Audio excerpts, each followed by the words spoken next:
Feeling a little out of shape, America? Then work it, baby, work it. Feel the burn.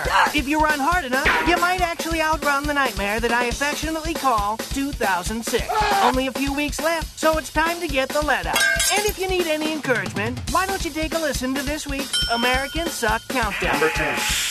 Killing my holiday buzz at number 10, ads that feature hotties with Santa. You know, when I see a couple of sexy models rubbing up against an old fat guy and a few dwarves with Mr. Spock ears, I usually stop thinking about the sexy models and start noticing how quickly my erection is disappearing. As a result, I no longer want to go shopping, and that's un-American.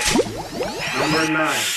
Juking the stats at number 9, NASCAR, which is trying to become popular overseas. Hey, Jethro McRedneck, just because Americans like watching a gas-guzzling circle jerk doesn't mean the rest of the world feels the need to compensate for having a small penis.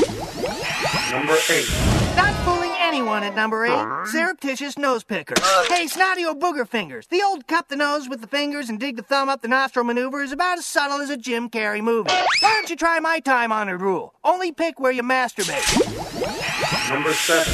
A lot like a zombie at number 7, Kevin Federline. Is it just me, or has there been way too many stories about this pimp stain in his post-Britney life? Yes! Guys, when the raccoon's been run over by the SUV, do we really need to stand there and watch it limp off to the side of the road to die? Number 6. Wasting valuable paper at number 6. Those do's and don'ts pages in celebrity tabloids. My advice is don't spend $5 on a magazine that takes 4 pages to discuss which ugly $500 moccasin boots Eva Longoria decide to match with a poncho that looks like a skinned yak. Who f***ing cares?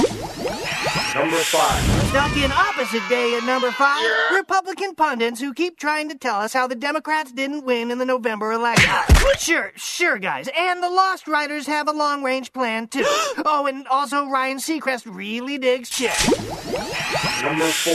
Wasting more money than Bryan Singer at number 4, George W. Bush, Bring him on. who's raising $500 million to build his presidential library. Apparently, they'll be spending about $10 on books and the other $499,999,000 to build a giant memory erasing machine that will make everyone forget that George W. Bush is the worst president ever. Number 3. Desperate for attention at number 3, the war in Afghanistan. Remember Osama? He's still in business. How about that Taliban? Yeah, they're almost completely back in power. And opium production? Afghanistan is number 1 again. I know, trying to remember all the things Bush is up is like trying to keep track of Lindsay Lohan's fire crotch action. That girl's a slut. Number 2.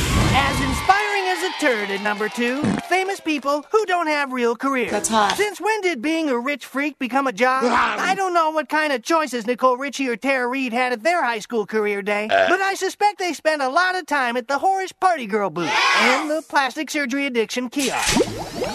Number 1. Stupidly marketed at number 1, Mel Gibson's Apocalypto.